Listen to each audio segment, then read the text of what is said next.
An arrogant officer spat on a man he thought was beneath him, only to discover days later that the man was his new chief of police. What followed shattered everything the officer believed about power and control. What happened next would shock anyone. But let's start at the beginning. The scorching summer sun bore down on the quiet, dusty streets of a small southern town.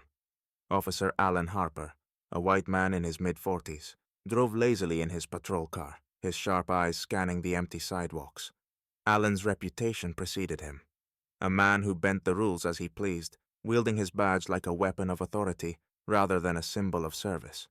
His self-assured smirk and casual disregard for fairness made him a figure both feared and resented. As he approached the red light, his attention was drawn to a black man standing by a sleek black car parked along the curb. The man, James Wilkes, in his late 30s, wore a sharp charcoal gray suit that complemented his composed and confident demeanor. Leaning casually against the car, his polished presence stood out against the small-town backdrop. His calm expression, paired with his unshakable posture, was enough to unnerve someone like Alan. Irritated by the man's unbothered confidence, Alan slowed his car to a stop and stepped out, adjusting his belt as he sauntered toward James.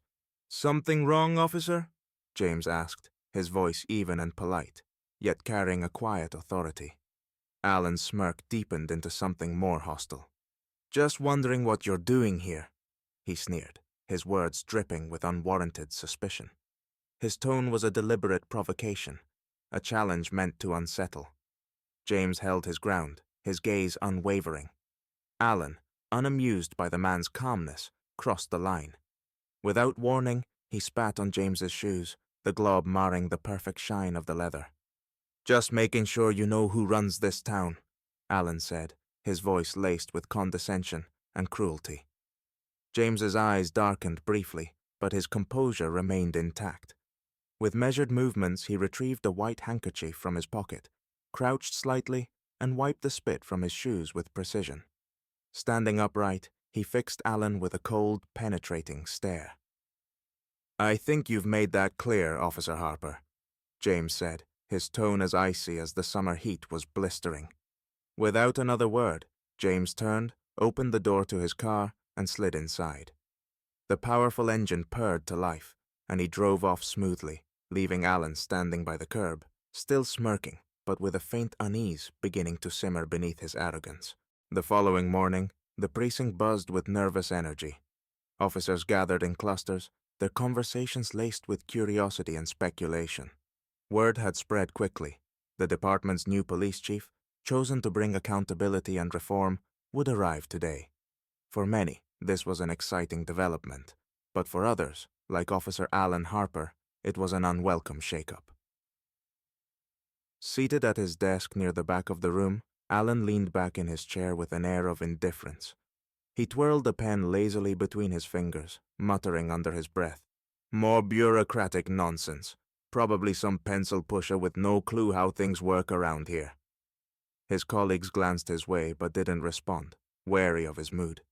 The low hum of chatter abruptly ceased as the station doors swung open. All eyes turned toward the entrance as James Wilkes entered, his steps purposeful and steady. Dressed in a sharp, dark, tailored suit, James exuded an aura of authority that commanded immediate respect. His presence filled the room, silencing whispers and drawing every gaze. Alan's pen slipped from his fingers, clattering onto his desk. His smirk froze, then melted away as his face drained of color. The recognition hit him like a punch to the gut. It was the man from the street yesterday, the same man he'd demeaned with such smug confidence. James strode to the front of the room, his expression professional, yet unyielding. He paused, surveying the gathered officers with a cool, assessing gaze. "Good morning," he began, his deep voice resonating through the room. "I am Chief James Wilkes, your new commanding officer. I look forward to working with each of you to restore this precinct's reputation." As his gaze swept across the room, it lingered briefly on Alan. There it was, a flicker of recognition in James's dark, steady eyes. It was subtle, barely noticeable to anyone else, but Alan felt it like a spotlight. Sweat began to trickle down the back of his neck, pooling uncomfortably beneath his collar. He swallowed hard, his earlier bravado crumbling into silent dread. James continued, his voice even and measured. This department will be held to the highest standards of integrity and professionalism. Together, we will ensure that every officer here earns the trust and respect of our community. Alan could barely hear the rest of the speech over the sound of his own pounding heartbeat. He kept his head down, avoiding eye contact, but he couldn't shake the weight of James's presence, or the unspoken consequences that seemed to hang in the air like a storm cloud. The days after Chief James Wilkes took command were anything but comfortable for Alan Harper. The precinct felt different under James's leadership, a quiet but unrelenting shift toward discipline and accountability. Gone were the days of unchecked misconduct and whispered warnings swept under the rug. James was methodical, his presence radiating a silent authority that kept everyone on edge. Alan, who had spent years operating without scrutiny, quickly felt the heat. Files were being reviewed, complaints revisited, and disciplinary measures implemented with unwavering precision. Whispers about upcoming reforms spread like wildfire, and Alan could feel the walls closing in. His usual bravado began to crack, replaced by a gnawing sense of dread. One afternoon, the inevitable came. A clipped message from the chief's assistant summoned Alan to James's office. He wiped his hands on his pants, which suddenly felt damp with sweat, and knocked reluctantly on the heavy door. "Come in," James's voice called, firm yet calm. Alan stepped inside, his unease amplified by the sight of the impeccably organized office. Behind the desk sat James, his suit crisp, his posture relaxed but commanding. Alan's stomach churned as James gestured for him to sit. "Officer Harper," James began, his tone cool but not unkind. "I've been reviewing the records of every officer in this precinct. Yours stood out." Alan forced a smile, hoping to deflect. "Well, I've been here a long time, sir. A lot of history to dig through." James's expression didn't waver. "Indeed, a long history of complaints, including excessive force, unprofessional conduct, and numerous incidents where your actions were quietly brushed aside. Care to explain?"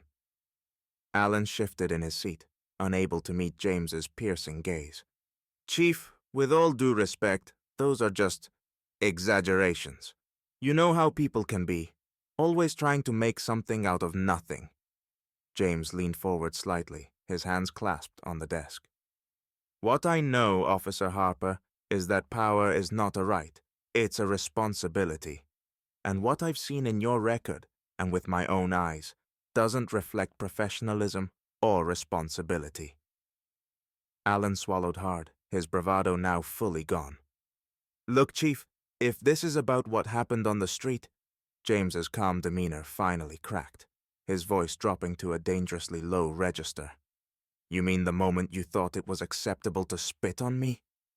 The words hit like a thunderclap. The air in the room grew heavy, the silence suffocating. Alan's mouth went dry as he stammered. I didn't know who you were."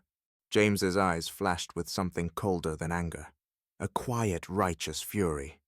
"And that would have made it acceptable? Let me be clear.